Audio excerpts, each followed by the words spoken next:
Welcome everybody to the Salty Yaks Tailing Tips. I'm your host Kerry, and today we're going to talk about flounder fishing, what I like to call Flounder 101. So we're going to talk about what we do, fish the bays, fishing back in the marshes, and how we catch them on artificial bait. Now these tips and tactics will work just as well with live bait, but we're going to concentrate on artificial because that's what we do 99% of the time. So I am not a flounder expert. Now, when I started off saltwater fishing, I never caught a flounder. And what I realize now is I was never fishing in the right spots to catch flounder. So last year I caught more flounder than I had ever caught before. So we're 4 months into this year, I've already caught more flounder this year than I caught last year. So I'm going to use Google Earth to show you those spots and where to look. And we're going to use some video to show you exactly what it looks like when you get there. I'm going to use some video to show you exactly what the flounder bite looks and feels like, because it doesn't feel like anything else. It's not a redfish slamming it. It can kind of feel like a finicky trout bite, some type of pinfish or something. But I'm going to show you what works for me in hooking those flounder. And then we're going to cover some artificial baits that work for me, my go-tos when I am targeting flounder. So tune in and hope you enjoy it. All right, so first thing we're going to talk about is fishing intersections. So here's Houston, and let's just go right here. So I think of an intersection as being a little bit bigger than a drain. So when I start with an intersection, what I'm wanting to do is to fish these corners here first. And based upon what the current's doing, think about the flounder are going to face into the current. So if it's say it's an outgoing tide and it's going that way, the flounder are going to face that way. So you're going to want to position your kayak, downstream and then cast up stream to them, just like that. So if it's coming the other way, if the tide's coming in, you position your kayak here and fish like that. Same thing. Here, fish like that. This is an interesting spot to me. It's got lots of oyster. There's a little reef right here that I would certainly look at. But when I'm talking about an intersection, it's the corners that I'm looking at first. All right, so here's an intersection I'm fishing in the marsh. You can see it goes to the left, and then it goes back over there around to the right. So I'm going to fish these two spots here to start off with, and think about you're going to fan cast it. You're going to start off on the left side of that circle and just fan cast all the way around to the right side of that circle. And think about that flounder's laying there. He's not going to run to get that bait. You're going to have to drag that bait right in front of him or right on top of him.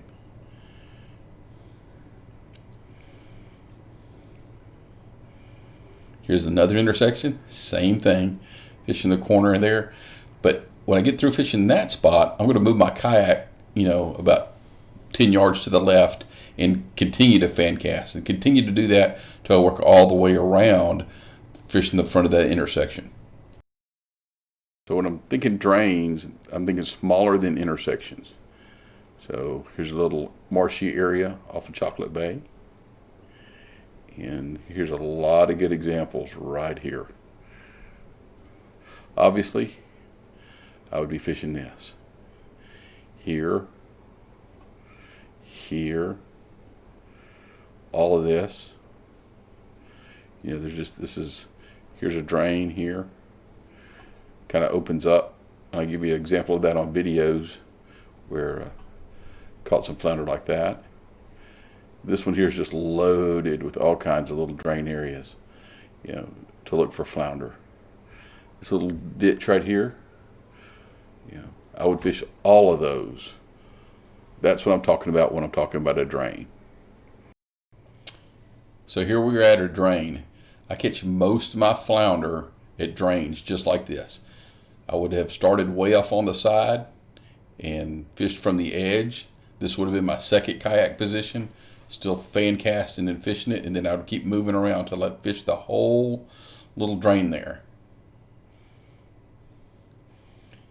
Here's another little drain, but I've came in from the back side of it, so I'm kind of in the channel and I'm fishing back out towards the open water. Same thing, just take your time. Remember, you're gonna have to hit them on the nose. Here's another little drain here to the left. And moving around, I actually fished past this spot and didn't catch any, and Robert came behind me and caught a flounder there. So there's a drain, but there's also an inside corner. So let's talk about inside corners.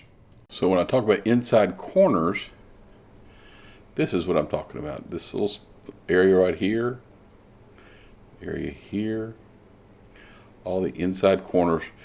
Now, I generally have better luck on the smaller, let's get rid of that. I generally have better luck on these smaller inside corners here, you know, places like that, because this is going to be shallower, this is going to be deeper. You think about that current coming around here as it's coming out, and it swings wide, then it comes back, swings wide there. So all of these little places here are excellent places to find flounder. And man, look at this spot right here. Man, it's got an intersection and drains and all kinds of stuff. You know, great for flounder, but you can catch anything right here. So here's a good example of an inside corner. This would be like my first position, fishing that front edge of that inside corner. Just fan cast it, put it on their nose, and keep on working your way around. So the last type of spot that I would look for and target are flats, in flats with current running through them. So you see here, this is a bunch of sand flats out here. And so when that water is getting sucked back through here, after a high tide, those flounder will be stacked up in here. A little side tip, you see this? You see this? You see this? You see that?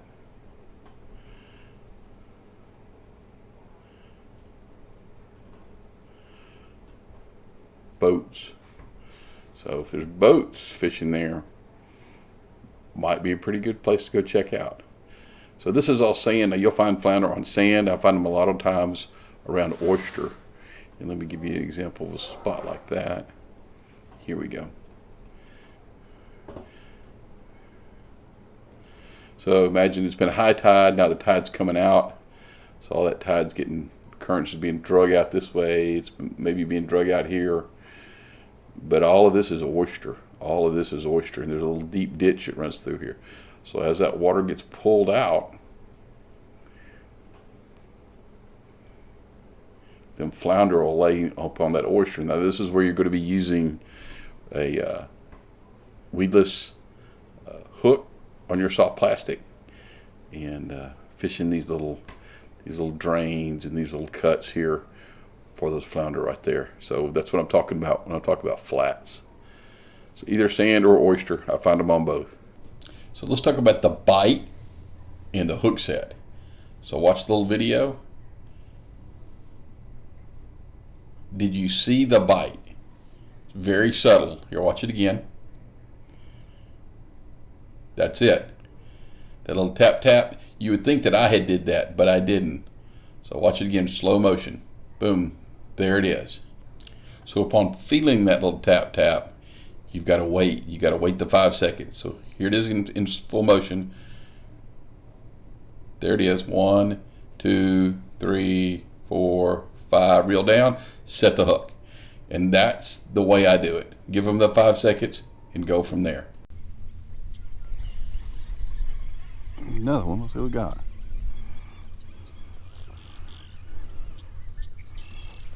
Come off again. So that's what happens when you just immediately set the hook when you feel the bite. You lose them. I lost a many of them that day. All right, let's talk bait now. So my go-to, jig and a paddle tail. My favorite color here, black, chartreuse tail, little flake in it. Jig heads, 1/8 ounce. I like an 1/8 ounce because I want it to stay in contact with the bottom. You can tell that you're maintaining contact with the bottom if when you get done for the day and this guy, you got a beat up jig head, you know you got the right one. So on the video you see where there's some of them that are just grabbing it short, and one of those flounder spit up a little shrimp. Go to something that looks like a shrimp. I love a Bug's jig. This is the double curl tail jig. This is the single curl tail jig. It's a little bit smaller, and this is what they call a mantis shrimp. I love these. They're just about the size of a shrimp. Probably cast it on a little spinning rod, and he's even got the little eyes there in the back. Looks like a shrimp. But these, start off, I'm always fishing with these, but if I find the flounder and I need something a little better, then I'll go. Another go-tos, the good old pink gulp swimming mullet. Use that, just use it, put that on the jig head. Also, just no gulp shrimp. This is new penny, and with the chartreuse tail, I have caught tons of fish on that right there. Just put it on the jig head, drag it along the bottom, and there you go. So those are my go-to baits when I'm hunting and fishing for flounder. I hope you enjoyed this episode of the Tailing Tips, and I hope it leads to you catching more flounder. And as we always say, always wear your life jacket. Your life is worth it.